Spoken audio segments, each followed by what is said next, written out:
back to my channel, or welcome to my channel in the first place. Today we finally have our 10k special, even though we're at 12k right now.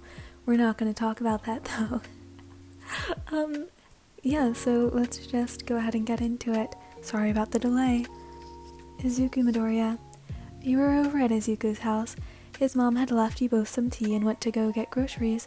Midoriya was finishing some last-minute homework since today was Monday and you had already finished it, so you are now left bored. An idea soon popped into your brain, making you smirk as you walked up behind Izu. You draped your arms over his shoulder. Izuku, you whispered into his ear as he stopped writing, dropping his pencil. Yes? I'm bored, can you help me? I need to finish my homework. You pouted, kissing at his neck. If I help you, can you help me? He gulped, nodding. You walked around, sitting in his lap and taking his pencil. Alright then, let's see. You started asking him the questions. He was answering with a shy stutter as you wrote down each answer. After a few minutes you were finished. Placing down the pencil, you turned around on his lap, once again wrapping your arms around his neck. Can you help me now? You finally got a good view on just how red his face was. He nodded quickly, wrapping his arms around your waist and tucking his head into the crook of your neck. You chuckled. You're so cute. Oh, now can I help you? Of course, Izu. Katsuki Bakugo. Katsuki? No. Katsuki? No. Katsuki? I said no. Oh, come on, you complained, sitting beside Katsuki on his bed. His parents were out for the day, and you wanted to go to the mall, eventually sighing and standing up. Well, if you don't go with me, then I'll go by myself. He grumbles after you say that. Before simply shrugging, you took out some old clothes you had left over there since you were at his house so often. Throwing on a crop top and shorts, you went in downstairs to throw on your shoes, before Katsuki wrapped his arms around your waist. Huh? You're not going out like that, he complained. You raised an eyebrow, turning your head. What you saw was adorable. Katsuki looked away from you, with a face slightly pink. You awed at him, turning and running a hand through his hair. You look so adorable right now. Shut up, you giggled, kissing his cheek. He pouted. You're still not going out like this. If I change, will you go with me? 'Cause if not, I'm just gonna go put my shoes on. He groaned, running a hand over his face. Fine, I'll go out with you. Just change your damn shirt, he yelled, still slightly flustered. Letting go of you so that he could go put on his own shoes. Shoto Todoroki. You hummed, walking into the bathroom, getting ready to take a shower. You had a date with Shoto later that day, and you had enough time to quickly take one, dry your hair, and then get ready for your date. Your mom had to leave earlier in the day for a business meeting, yelling, I'm leaving, remember you have a date with that Shoto today. At least she was trying to be nice. Putting on some music, you got into the shower, humming along to the song. You didn't seem to notice the few knocks that were placed at your front door. They just so happened to be from your peppermint boyfriend, who also knew that your house door was only locked when no one was home. Well, you also locked it at night, but that's beside the point. He simply ended up walking inside, heading to your room, you having no idea, and once you were done with your shower, you dried off and dried your hair, still not thinking anyone who would care that you were naked was home. You didn't bother to wrap a towel around yourself and instead walked naked into your room. Once inside, your eyes immediately locked with Todoroki's, both of your faces turning red. Shoto, when did you, I apologize, he said, looking away from you as quickly as possible. I'll wait downstairs, he said, leaving as fast as possible. Denki Kaminari. Explain why we're getting new uniforms. Yeah, and why are they so explicit? You and your brother asked, as you examined the new uniforms your mom had got you. Oh, they're not that bad.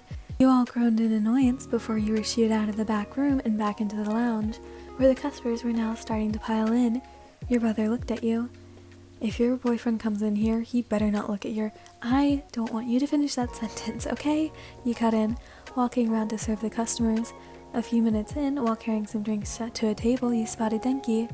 Babe, you said, walking over to him. He glanced at you and smiled. Hey, Lista, he yelled, accidentally hitting the plate of water and beer you were carrying and spilling it all over your shirt, making your shirt see-through. His face was now extremely red, seeing his partner in a wet shirt that showed them off, not to mention the tight clothing overall. He took the plate from you, handing it to your mom, explaining what had happened before dragging you to the back. You look way too hot to stay out there like that. He started, trying not to look at you. You smiled, shaking your head and laughing. Ajiro Kirishima, you stretched, walking to the gym, slightly nervous. You see, you had gotten a new workout outfit that you didn't know was so revealing until you tried it on, and had to just leave as you finished getting it on, so you had no time to change. As you walked in, you felt all eyes on you, guys looking at you with their faces turning slightly red, and women glaring in jealousy as some of their boyfriends were also looking at you. Looking around, you spotted Edgy at the water fountain, filling up his water bottle. You jogged over to him, placing your hand on his shoulder, making him look over to you. "Oh, hey, listen, whoa," he said, looking at your outfit as his water overflowed. Kirishima, your water?" He snapped out of his trance. Yeah. He pulled the water bottle away, putting the cap back on and wiping it off. He looked back at you, his face slightly red. You look good." "Thank you, Sharky," you replied, stretching, making him cough as he looked away. You smirked, kissing his cheek. "Come on, we got training to do now. We don't want to get off track, do we?" He shook his head, following you as you walked to the boxing ring. He was simultaneously glaring at all the guys and girls that were staring at you, definitely both flustered and jealous. Dobby. "Oh, it's on," you told Toka, who had just bet you that you wouldn't be able to make Dobby blush. Despite how intimate you two were, you could never figure out how to make him blush. He was extremely confident and rarely ever got flustered. You had tried early on in your relationship to get him to, and as far as you know, the only thing that truly made him blush was calling him baby. Shocking, I know. He was so used to calling you baby that when you called him that, he froze and his face turned red. He then proceeded to make an excuse before walking away. You walked around the hideout for a little while before finding him working on something, his back turned to you as he worked. Perfect, you thought, walking up behind him and wrapping your arms around him. He didn't seem to mind. "Hey baby, how's work going?" you asked teasingly. He dropped the paper he was looking at. His face then started to turn red, making you giggle and kiss his cheek. "Are you alright?" you asked. He covered his face with one of his large hands. "Yeah, of course," he replied, clearing his throat as he got back to work. Alright, so that's the end of this one. I hope you enjoyed.